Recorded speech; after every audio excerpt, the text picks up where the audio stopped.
रामकृष्ण हरी मंडळी, स्वाद आणि संस्कृती या आपल्या चॅनलवर तुमचं स्वागत आहे। तांदळाच्या पिठाचे उकडीचे मोदक आपण नेहमीच खातो, पण आज आपण आषाढी एकादशी निमित्त पाहणार आहोत एक खास ट्रिक वापरून बनवलेले उपवासाचे उकडीचे मोदक। अनेकदा आपले मोदक तुटतात, फाटतात, ते न बिघडता कसे बनवायचे ते आज आपण पाहणार आहोत। चला तर मग रेसिपीला सुरुवात करूया।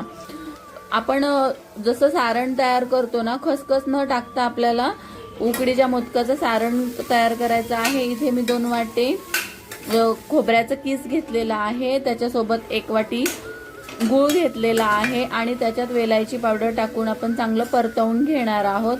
बघा, नेहमीसारखं पाऊण वाटी पाण्यामध्ये आपण तूप आणि मीठ टाकून गरम करणार आहोत। चांगली उकळी आली की आपण 1 वाटी वरीचं पीठ घेतलेलं आहे ते टाकणार आहोत आणि त्याला चांगलं मिक्स करून मग एक वाफ काढणार आहोत 5 मिनिटं।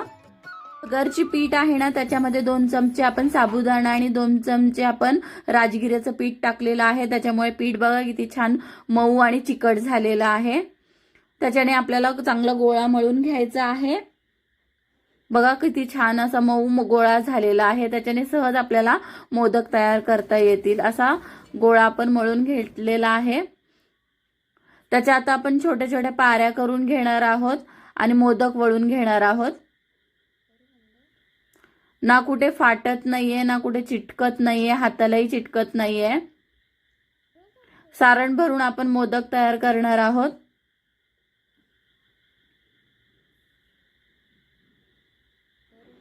छान वळलाही जातो। बघा, आपले सगळे मोदक झालेले आहेत। आता त्याला आपण 15 मिनिटं वाफ काढून घेणार आहोत। चला, 15 मिनिटं झालेले आहेत, आपले मोदक तयार झालेत बघा, आणि अप्रतिम चवीचे असे मोदक तयार झालेले आहे। रेसिपी आवडल्यास लाईक करा, शेअर करा आणि सबस्क्राईब करायला विसरू नका। धन्यवाद।